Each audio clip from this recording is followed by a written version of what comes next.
Macmillan Audio presents The Boatman's Daughter by Andy Davidson, read for you by Samantha Desz.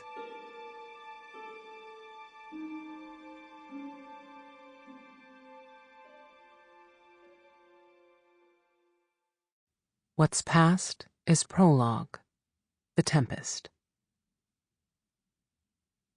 Now, Mishka, I will tell you the truth. Let my voice bury my words deep inside you. Before the sun sets, I will tell you secrets you have longed to know. For I was a girl once, too, and like you, I have known sorrow so great there are no words to account for them. 1. In a certain kingdom, in a certain land.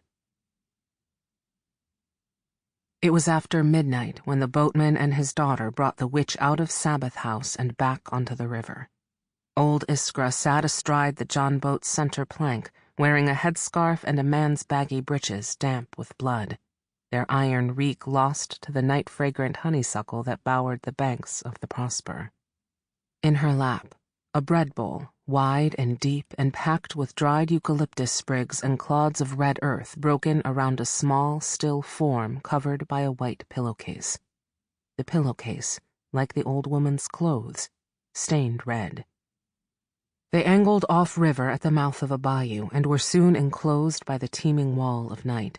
Cries of owls, a roar of bullfrogs, the wet slopping of beaver among the stobs. Miranda Crabtree faced into the wind, lighting Hiram's way with the ever-ready spot mounted on the bow. The spotlight shined on branches closing in, cypress skirts scraping like dry, bony fingers along the John boat's hull. Spiders in the trees, their webs gleaming silver, a cottonmouth moccasin churning in the shallows. Miranda held up arms to guard her ears and cheeks from the branches, thinking of Alice down the rabbit hole, one small door opening upon another and another, each door smaller than the last. "Push through," the old witch cried. Branches screeching over metal they did, the boatman breaking off fistfuls of dead cypress limbs until the boat slipped free onto the wide stage of a lake. Here Hiram cut the motor, and they drifted in a stump field, a preternatural silence descending over frog and cricket and owl, as if the little boat had somehow passed into the inner sacred temple of the night itself. To the west, purple lightning rolled thunderless in the cage of the sky. In the water were the twisted, eerie shapes of deadfalls. They broke the surface like coffins bobbing in flooded graves. "What is this place?" Miranda asked, angling her light all around. But no one answered.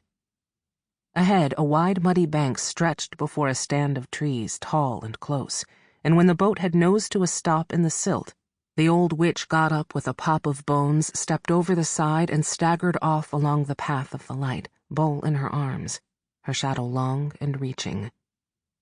Hiram brought up a shotgun and a smaller flashlight from behind the stern seat. Miranda knew the double-barrel to be her grandfather's, the only gun Hiram had ever owned. She had never seen him fire it. They were bow hunters, the Crabtrees, always had been. "She needs me to go with her," he said. "You stay put." "But—" He stepped out of the boat into the mud and came around to the bow, where Miranda could see his face in the light. Long and narrow, sadness in his very bones, it seemed, the first touches of gray at his temples. Drops of moisture swirled thick in the light between them. "Stay," he said. "The light will guide us back." He took her chin in hand and brushed her cheek with his knuckles and told her he loved her. This frightened Miranda, for these were not words Hiram Crabtree often said. They struck her now like a kind of incantation against something, some evil he had yet to fathom. He kissed the back of her hand, beard rough against her skin. He said he would be back. He promised.